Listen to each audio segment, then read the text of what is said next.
দেখেছিস, আমি ঠিক দেখেছি। আবছা হোক, স্পষ্ট হোক, যেভাবেই হোক না কেন, আমার রানীকে দেখতে ভুল হতে পারে না।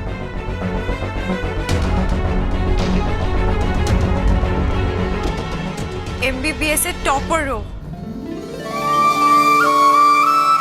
আমাদের নার্সিং হোমের এইচআর ডিপার্টমেন্ট ওকে অ্যাপয়েন্ট করেছে। জয়, আমি জানতাম না রে।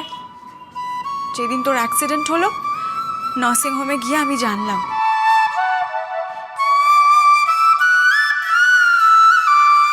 তাই নাকি? রানী টপ স্কোরার? তাহলে তো অহংকারে ওনার মাটিতে পাই পড়বে না।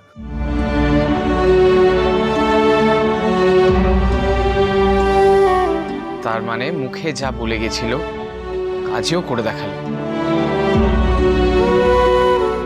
হ্যাঁ রে ছোটদা ভাই, ছোট বৌদি কিন্তু নিজের কথা রেখেছে।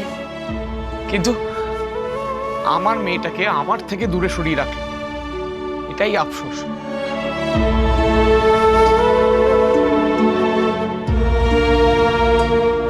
হে ভগবান, এখনই চোখের এই অবস্থা করলে?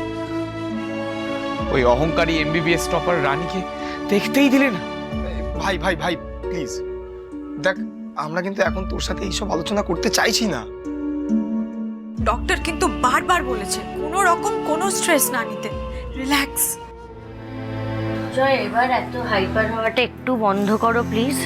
এত বড় একটা অ্যাক্সিডেন্ট হয়ে গেল, ডক্টর তোমাকে রেস্ট নিতে বলেছে।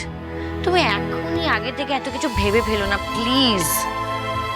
ভাবছি না তো, কিন্তু কিছু কিছু ভাবনা মাথার মধ্যে এমন ভাবে ঢুকে পড়ে যে আটকাতে পারি না। আচ্ছা, আমার মেয়েটা কোথায় আছে? কেমন আছে ও? কিছু জানো কেউ? হ্যাঁ হ্যাঁ, শেষদা, শেষদা, দুনি কেমন আছে জানিস? কোথায় আছে ও? না, আমরা কেউ জানি না।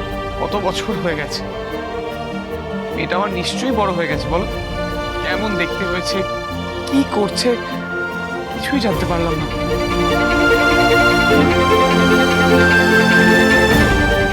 অথচ নিজের হাতে আমি ডেলিভারি করিয়েছি।